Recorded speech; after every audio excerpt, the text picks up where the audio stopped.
Okay, so we're now going to develop the Feynman rules in 3+1 dimensions.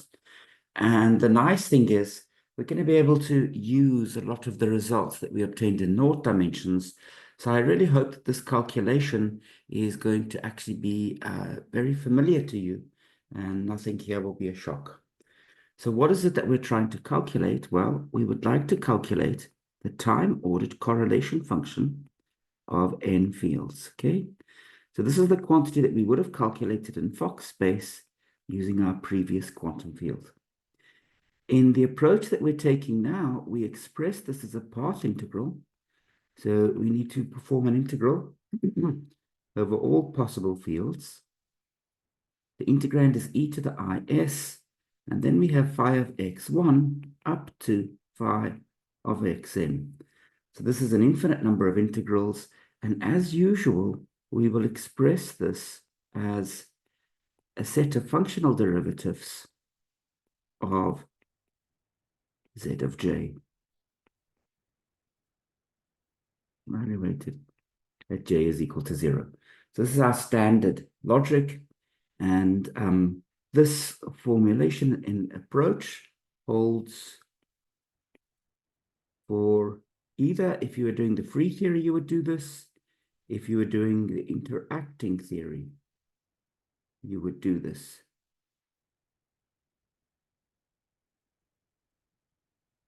This is for the free or the interacting theory, and maybe just one other thing. So z of j is the generating functional of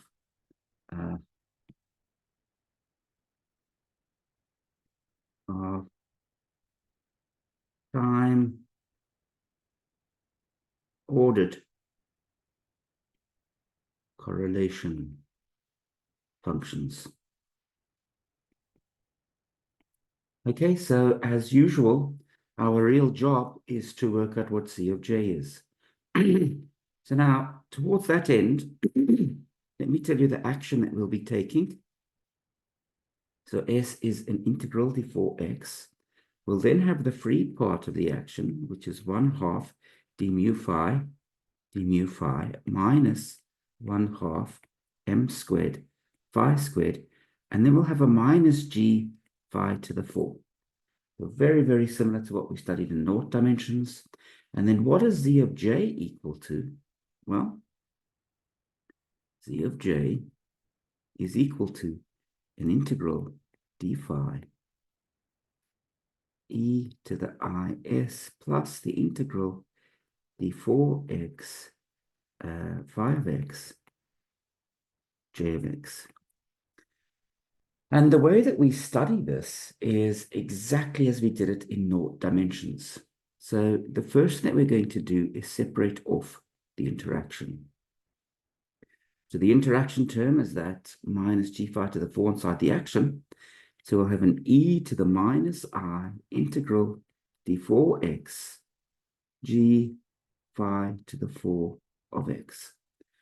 And then we've still got everything else sitting there. So we'll have an e to the I over 2 integral d4x. Then we'll have d mu phi minus m squared phi squared.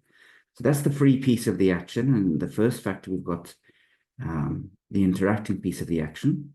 So all that we need now is plus the integral d4x phi of x j of x. And then we again do precisely what we did in naught dimensions, which is to say we assume that we are at weak coupling, okay? So this is the assumption of weak coupling. And in addition, if we're at weak coupling, we can power series expand the exponential. So we'll have a sum from m is equal to 0 to infinity, which is power series expanding this exponential. You guys all know what that is. This is a 1 over m factorial. Then we will have minus ig, an integral d4x phi of x phi to the 4 of x phi of x to the m. So that's a very trivial manipulation.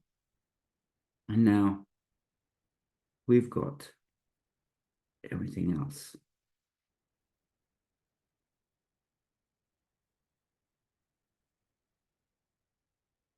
There's the kinetic terms, the mass terms, and now just the source terms or the J of x terms. Good. Okay. Now, remember something. Okay, so let's maybe put some code words here. This is for weak coupling. And we did an expansion with parameter G. Okay, so that's the step sitting over here. What we're going to do now is every time that I see a phi, I can replace it by a functional derivative. So in my sum from m is equal to 0 to infinity of 1 over m factorial minus ig integral d4x. And now instead of writing phi to the 4 of x, I'm going to take 4 functional derivatives with respect to j of x. That's raised to the power of n. And then I still have to do my path integral. Now notice what I've done. These derivatives with respect to j, they nicely come out of the integral because they don't depend on phi. So I pull them out, which is great. Let's just finish writing this in. But there is something else that I did that's suspect. And the thing that I did that's suspect in moving down here, I swapped the sum and the integral. And that actually is not true. Okay? So as a result, we again expect that if you were to work to all orders in perturbation theory, you would not get a convergent series.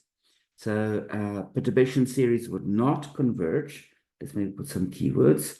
So we expect perturbation series does not converge, okay? And it defines an asymptotic series. But asymptotic series give you accurate answers at weak coupling. So this is a good way to get accurate answers out of our theory. And it's the way that we study quantum field theory perturbatively, okay? If you wanted to get exact answers, you'd need to do some more. And it's slowly becoming clear. There is progress being made on what exactly it is that you'd need to do. And then finally, notice that this path integral, this integral d phi that sits on the last line here, that's just the path integral in the free theory, and we've done that. So let's use that result. So z of j would be equal to an integral from 0 to infinity, 1 over m factorial. We would have a minus I integral d4x delta 4 delta j of x to the 4, so 4 functional derivatives respect to j of x, m, and then we would have e, and now here's the answer that we got from doing this path integral. It's a d4x, d4y, j of y, g of y comma x, and a j of x. And we have worked out in quite some detail what that Green's function g of x comma y is.